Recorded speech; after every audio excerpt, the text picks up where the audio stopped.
আবার হাজির মতো ভেজাল আছে। উনি হজ করতে গেছে, তাও মানুষের হক মাইরে। কেমনে? 5 বিঘা জমির মালিক এই নড়াইল শহরে, কথা কয় না। তার 5টা ছেলে 6টা মেয়ে, উনি সব জমি করাকে ছেলের নামে লিখে দেয়। কথা কয় না, কথা কয় না। ছেলের নামে লিখে দিয়ে 5 ছেলের দিকে বলে, বাপ কিছুই করলাম না কো, আল্লাহর ঘরটা জিয়ারত করে একটু মরতে পারলে বাঁচতাম। কথা কয় না। খুব স্বপ্ন ছিল। ছেলেরা চিন্তা করলো নড়াইল শহরে 1 বিঘা করে জমি দিছে, বাপকে যদি হজটা না করি সারা লোকে কি বলবে। কথা কয় না। তখন কি করে, 5 ছেলে মিলে 2 লাখ করে দিয়েছে, 10 লাখ। বাপ তুমি হজ করে আসো। হজ করে আসলে এদিকে মেয়েদের হক ফাঁকি মেরে দিছে। কথা কয় না, কথা কয় না, কথা কয় না। হক হলো 2 প্রকার, একটা হলো হকুল্লাহ, একটা হকুল ইবাদ। আপনি নামাজ যদি না পড়েন আল্লাহ মাফ করে দিতে পারে। আপনি জেনা করেছেন, এটা আল্লাহর হক, আল্লাহ মাফ করে দিতে পারে।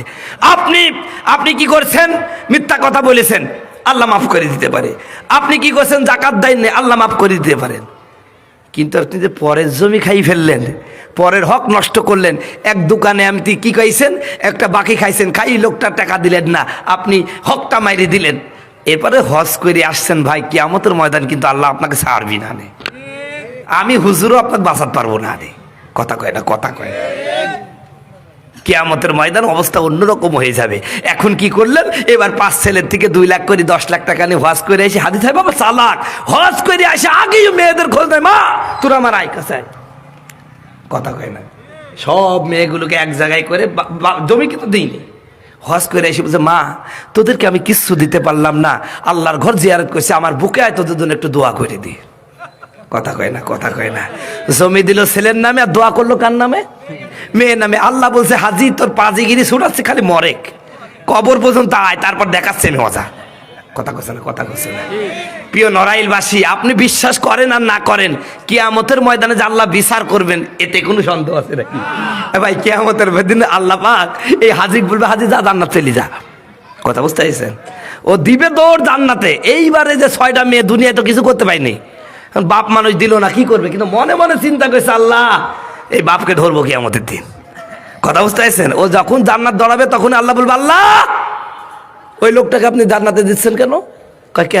কয় ওদের সাথে আমার লেনা দেনা আছে, আমাদের পাওনা আছে। ওই লোকটা আমাদের আব্বা ছিল, দুনিয়ার জীবনে আব্বা কষ্ট পাবে কিছু বলতে পারি নাই। আল্লাহ আমরা 6টা বোন ছিল, 1 কাঠা জমিও দিইনি।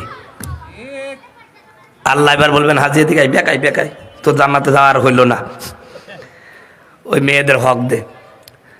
আল্লাহকে হাজি সাহেব বলবে, আল্লাহ আমার তো জমি টমি নাই, 3.5 হাত মাটি নিয়ে আইছিলাম, তাও তো থুয়ে আইছি। কথা কয় না। তো কিছু তো নাই, আমি দেবো কেমনে? কয় জমি যদি না দিতে পারো, হজ করি যে সবটুকু আইছে সব সব মারি দাও তোমার মেয়েদের নামে, আর মেয়েদেরকে দিয়ে দিবে। এখন দেখা যাচ্ছে আর এক চা আলাদা, যে যার দোকানে হাজি সাহেব চা খায়, তো ওখানেও কয়েক টাকা মারি দিয়েছে, মানে চা 10 টাকা খাইছে, 3টে ফিরিয়ে খাইছে। কথা করছে নাকি? এখন হাজি মানুষ চাইতেও পারে না, চা আল্লাহ কিন্তু ছাড়বে না। ও বলবে, আল্লাহ আমার দোকানে চা খাইছে, টাকা দিইনি। কথা বুঝতে পারছেন? ওই চা আল্লাহ বলবে, আল্লাহ আমার হক দিতে বলেন। হাজি সাহেব বললে, তুও ধরলি? কয় সবাই ধরছে, আমি আবার ছাড়বো কে? যদি এইটুকুর পৌঁছিলে জান্নাত চলে যেতে পারি। জোরে বলেন সুবহানাল্লাহ। কারণ আল্লাহ পাক বলছেন, লা আলিয়াউমা লা তুযাকুলু নাফসুন বিমা কাসাবাত আইদিন নাস লা যুলমা লাহুম।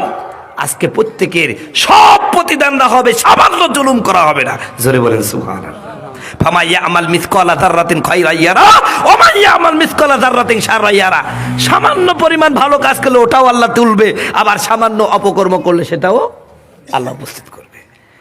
প্রিয় ভাইরা আমার, এবার হাজি সাহেব বলবে, আল্লাহ মেয়ের হক আদায় করতে করতে তো যা কইছিলাম সব শেষ, এখন এই তালার দাম দিব কি করি?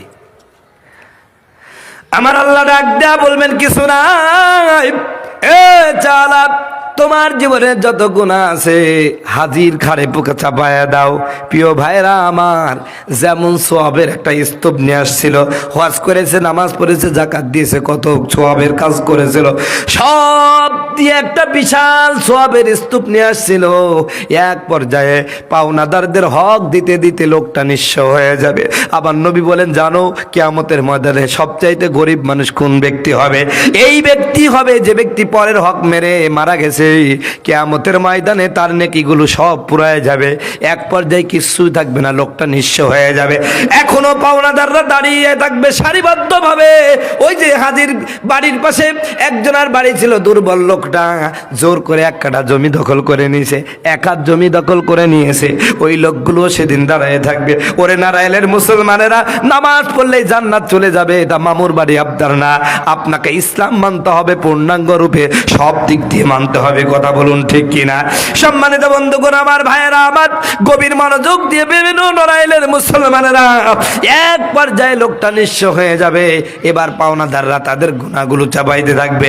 গুনাহ চাপাইতে চাপাইতে চাপাইতে চাপাইতে ওই লোকটার গুনাহটা একটা বিশাল উহুদ পাহাড়ের সময় হয়ে যাবে।